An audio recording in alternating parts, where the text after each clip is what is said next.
Saat ini kita ada pada suatu lokasi. Lokasi kita ini ada di pinggir sungai. Sungainya namanya Lokulo. Dan kita berada di daerah desa yang namanya Pasanggerahan. Pasanggerahan ini tidak terlalu jauh dari kampus LIPI. Kira-kira sekitar 500 meter ke arah selatan. Jadi kita sekarang ini melihat suatu singkapan. Singkapan ini kalau kita lihat secara sepintas, kita sudah tahu bahwa ini adalah singkapan batuan sedimen. Dari mana kita bisa tahu bahwa ini adalah suatu sedimen, batuan sedimen? Ini kalau kita amati dari bawah ke atas ini kita lihat adanya suatu perlapisan. Di bagian bawah ini perlapisan yang relatif masif, dan kemudian di atasnya ini ada yang kita sebut sebagai konglomerat, jadi batuan sedimen yang punya fragmen, punya matriks, kemudian ada semennya. Kemudian di atasnya lagi ini ada lapisan juga yang berbeda dengan konglomerat maupun yang bagian bawah. Nah, yang bagian bawah itu adalah lapisan batu pasir. Kenapa kita sebut lapisan batu pasir? Karena dia berukuran pasir, sehingga secara mudahnya kalau di dalam batuan sedimen itu penamaan berdasarkan atas ukuran butir. Nah, kemudian dari batu pasir, konglomerat, kemudian ini ada batu lempung. Ini khas berbeda dia perlapisannya. Dan ini naik lagi, menjadi konglomerat lagi. Nah, konglomerat di sini itu kalau kita perhatikan dia mempunyai fragmen yang bergradasi. Kalau kita lihat dari bawah, ini fragmennya bulat-bulat, itu relatif dia lebih kasar, lebih besar ukuran butirnya dibandingkan kalau kita melihat ke atas. Jadi dia bergradasi dari kasar sampai ke halus. Ini kita lihat dari sisi litologinya. Nah, kemudian nanti kalau kita mendeskripsi singkapan yang seperti ini satu persatu harus kita deskripsi. Pertama dari batuan yang paling bawah itu batu apa? Kalau kita lihat memang itu berukuran pasir sehingga kita sebut sebagai batu pasir. Kira-kira dia seberapa besar singkapannya, kemudian dimensinya seberapa besar, kemudian unsur struktur yang ada, apakah itu strike-nya, apakah itu dip-nya, kemudian arah dip-nya kemana. Nah, kalau di dalam konglomerat ini memang kita tidak bisa melihat adanya perlapisan yang bisa kita ukur strike dip daripada konglomerat ini berapa, kita tidak tahu, tetapi kita bisa melihat berapa yang strike dip lempung tadi. Antara lempung dengan batu pasir dia ada konglomerat, kira-kira strike dan dip dari konglomerat adalah sama. Nah, kita perhatikan konglomerat ini dia akan, yang disebut sebagai konglomerat adalah batuan sedimen yang dia mempunyai matriks fragmen tersemen. Nah, fragmennya itu dia berukuran butir yang dari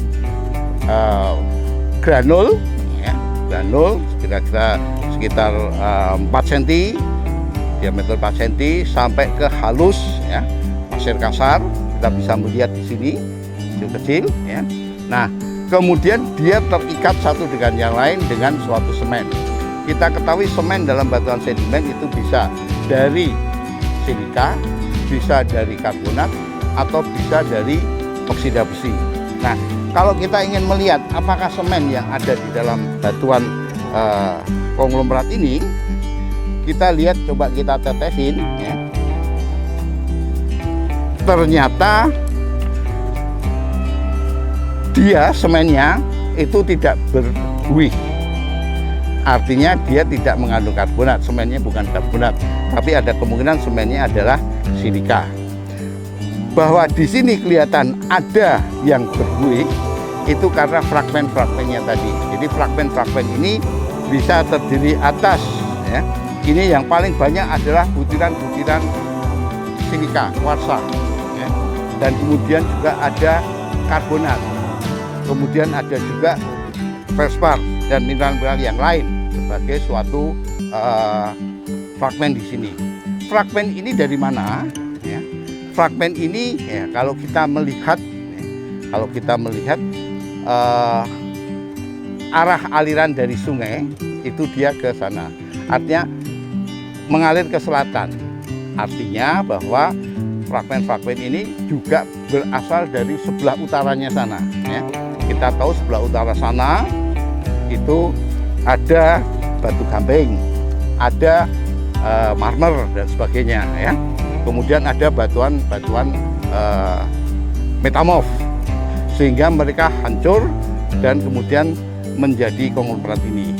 Konglomerat ini berumur muda dibandingkan dengan batuan-batuan marmer atau batu-batuan metamorf yang ada di sebelah utara sana, ya. Nah, kalau kita lihat ini memang semuanya, ya, tidak mengandung karbonat. Artinya dia belum tentu diendapkan pada lingkungan laut. Kalau mengandung karbonat boleh dikatakan dia mesti lingkungan laut, tapi kalau bukan karbonat ada kemungkinan bukan laut, dan bukan laut itu bisa di darat yang berair. Ini sepintas tentang litologi yang ada di sini. Kalau kita mau mendeskripsi ini, ya, kita deskripsi satu-satu dari batu pasirnya, dari konglomerat, batu lempung, konglomerat lagi. Bedanya konglomerat yang bawah dengan yang atas itu terjadi gradasi besaran butir. Dari bawah itu besar, makin ke atas, makin kecil, ya.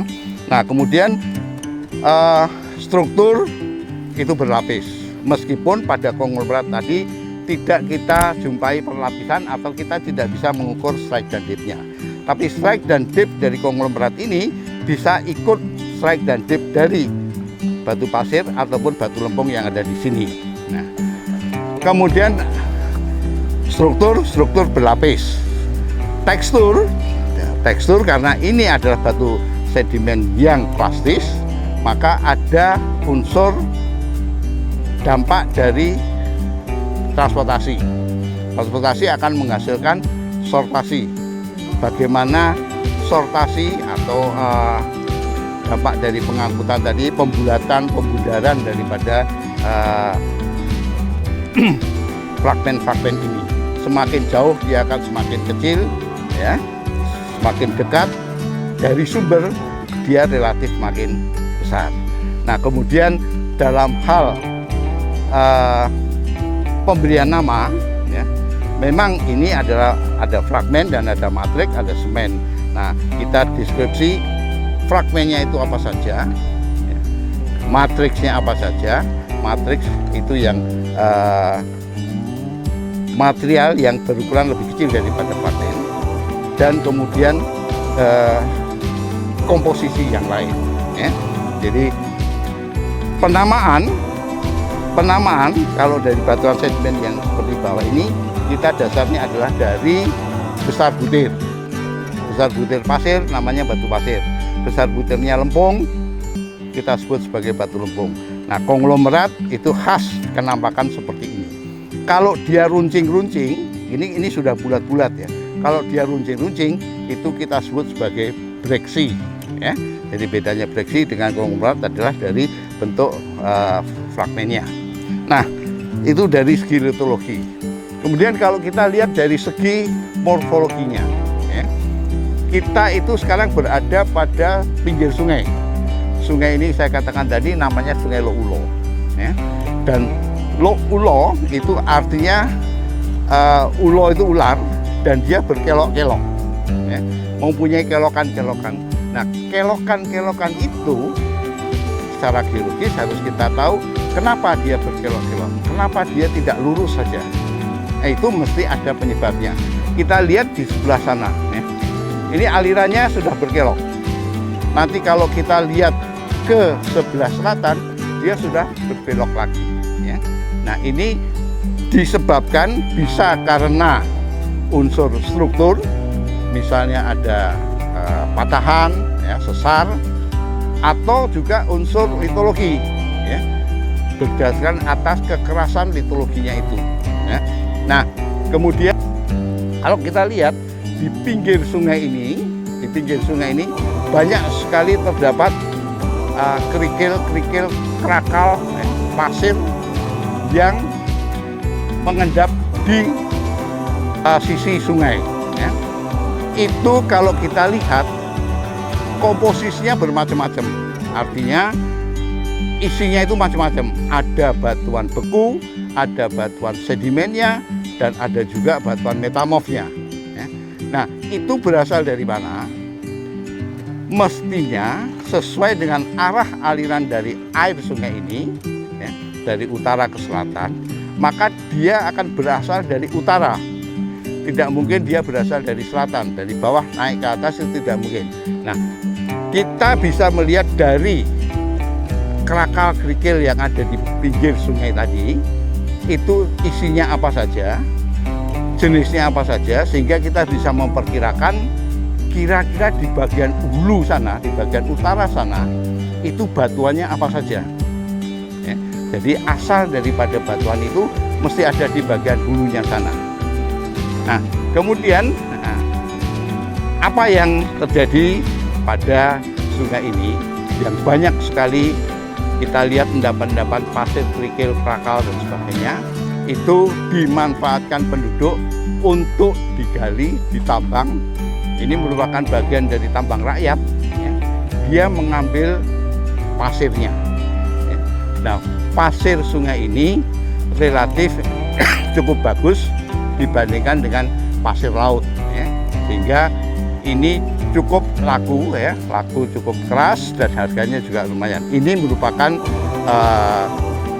bagian dari penghasilan penduduk di sekitar sini. Ini biasanya banyak truk-truk juga datang ke sini untuk mengangkut pasir-pasir tadi. Jadi sekali lagi dari sisi bentang alam, ya, kita melihat adanya sungai, dan sungai itu berkelok-kelok. Berkelok-keloknya itu bisa karena struktur geologi, bisa karena batuan yang resisten, ditabrak oleh sungai, sungainya akan belok dan sebagainya. Nah, kalau kita lihat di sebelah utara sana, itu bukit yang cukup tinggi, itu adalah Gunung Parang, ya. Gunung Parang itu isinya adalah batuan beku. Dia relatif resisten terhadap erosi, sehingga dia masih berupa suatu bukit. Nah, ini adalah lembah-lembah yang dialiri oleh Sungai Loulo, dan Sungai Loulo itu berkelok-keloknya, ada yang karena struktur geologi, tapi ada juga yang karena perbedaan resistensi batuan, ya. Jadi dari segi bentang alam seperti itu, dari segi pemanfaatan material-material yang dibawa oleh sungai tadi, itu dimanfaatkan untuk diambil pasirnya, dan juga diambil kerikil krakalnya untuk penggunaan yang lain, mungkin untuk pengerasan jalan dan sebagainya. Dari sisi litologi, di sini kita lihat satu singkapan, ya, berupa variasi antara batu pasir, konglomerat, dan batu lempung. Ini semua merupakan batuan sedimen plastik. Kita lihat di sini, kita sekarang baru pengukuran untuk unsur struktur, strike, dan dip pada batu pasir. Batu pasir ini posisinya kalau yang pada singkapan tadi adalah yang paling bawah, ya. Dan ini kalau kita lihat dari arahnya dip, maka makin ke arah ke hilir, itu batuan yang dijumpai semakin tua. Kita lihat konglomerat tadi berada di atas ini, ya. Jadi makin ke arah hilir, batuan yang tersingkap itu semakin tua. Nah, sekarang kalau kita mengukur strike dan dip dari batu pasir tadi, batu pasir tadi kita ukur, ternyata strike-nya adalah berapa Mas? North 31 derajat east. Nah kemudian kita ukur berapa besarnya kemiringan. Nah, besarnya kemiringan di sini bisa kita lihat dari kompas tadi dengan kilometer sebesar 42 derajat. Jadi strike-nya tadi north 31 derajat east dan kemiringannya besarnya adalah 42 derajat, relatif tegak. Nah sekarang kalau ditambang itu lebih berorientasi kepada kemana arah dipnya. Nah kemana arah dipnya tadi tinggal dari strike-nya berapa ditambah 90 derajat. Kalau strike-nya tadi 30 derajatan, kalau ditambah 90 derajat berarti sekitar 120 derajat. Artinya arah kemiringan tadi ke arah tenggara, ke arah north 125 derajatan ya.